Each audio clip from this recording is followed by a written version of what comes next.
Please welcome Anthony Griffith, ladies and gentlemen.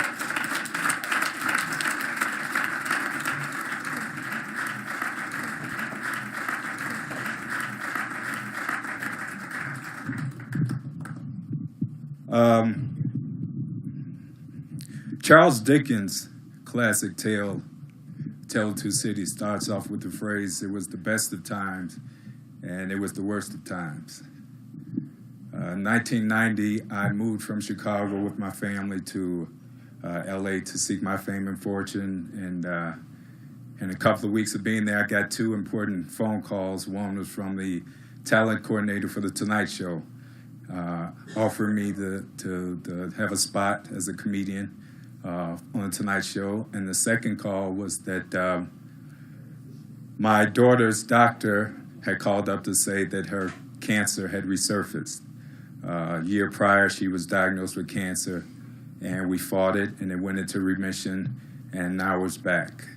And for that next year, my life was pretty surreal because it's like two different personalities. During the day, in order to keep my daughter at home with me, I would have to learn CPR and how to work a heart monitor and administer medicine, all these technical terms, and take her back and forth, to get her platelets and blood and check up on her. And at night, I would go from club to club with the talent coordinator, and I would work on my set and try to perfect it. And I would meet veterans like George Wallace and Seinfeld and Roseanne. And I thought that everything was great because we had beat the cancer before we could beat it again. And this was the first time that I was going to be in front of millions of people on The Tonight Show. And the first time on The Tonight Show, I was extremely nervous. All I could think about while I was backstage being introduced was, don't mess up. Just don't mess up. Whatever you do, don't mess up. And the curtains open, and there's 600 people, and the cameras, and Johnny's over there, and the band is over there. And I don't know what I said for the next 6 minutes, but I got 6 applause breaks. And the great part of that night was that I was going to my car, and I met Johnny, who was going to his car. And it was just a private moment between us in the parking lot of him saying, "You were very funny.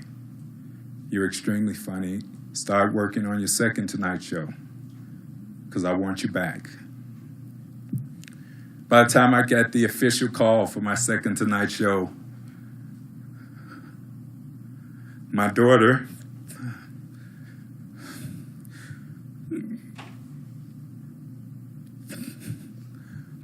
was admitted to the hospital. If you don't know about cancer, when it comes back hard. It's like beating up a gangbanger for the first time, and then it's coming back, and he's coming back meaner and stronger, and he's coming with his friends. So in order to compensate for that, you have to raise the chemo, and you have to raise the medicine, and you have to raise the radiation, which is difficult for an adult, but she was only 2. So she's bald, which she doesn't mind because every kid in the ward is bald. And she thinks this is a part of life. And she can't keep her food down. And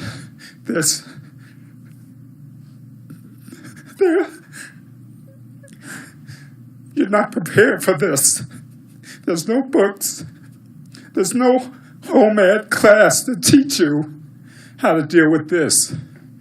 And you can't go to a therapist because in the black world, a therapist is taboo. It's reserved for rich white people. So you're trying to figure it out. What did I do? Maybe it's something I did. Maybe it's something my wife did. Maybe my doctor diagnosed it erroneously, something. But at night, I still have to be a comic. I have to work on The Tonight Show because that's what I'm going to do. I'm a clown. I'm a clown whose medical bills are raising, who's one step from being evicted, who's one step from getting his car repoed, and I have to come out and make you laugh because no one wants to hear the clown in pain because that's not funny. And my humor is being becoming dark and it's biting. And it's becoming hateful. And the talent coordinator is seeing that there's a problem because the NBC is all about nice and just everything is going to be okay. And we're starting to buck horns because he wants everything light. And I want to be honest and tell life. And I'm hurting and I want everybody else to hurt. Because somebody is to blame for this.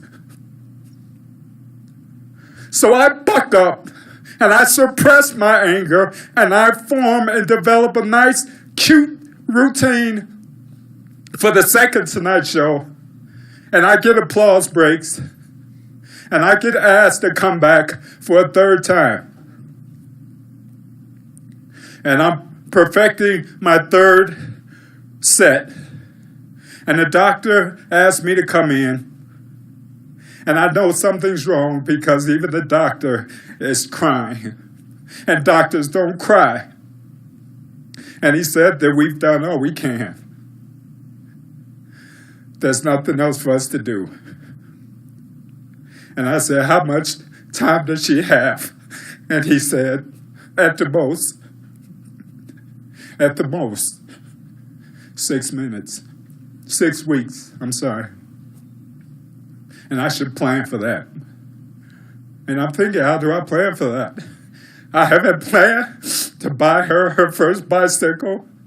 I haven't planned to walk her to school. I haven't planned to take pictures of her on her prom. I haven't planned to walk her down the aisle to get married. How am I going to plan to buy her a dress to be buried in?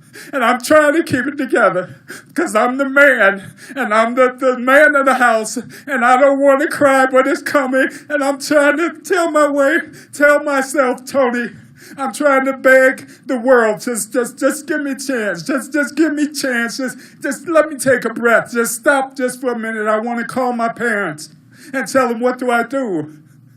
I don't know what to do. I'm a grown man and I don't know what to do. And a voice in me comes up like Denzel from Training Day. Man up, nigga! You think you're the only one losing kids today?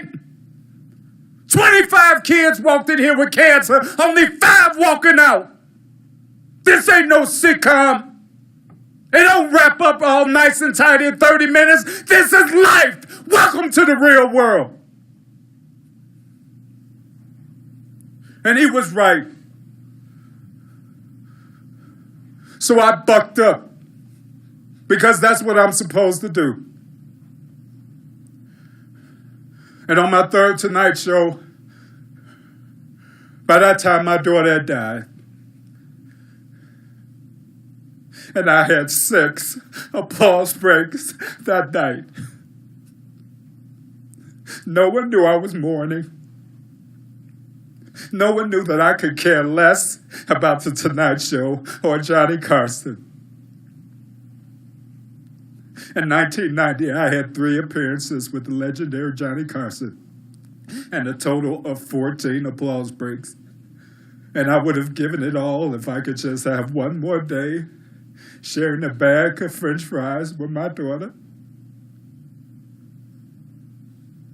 It was the best of times.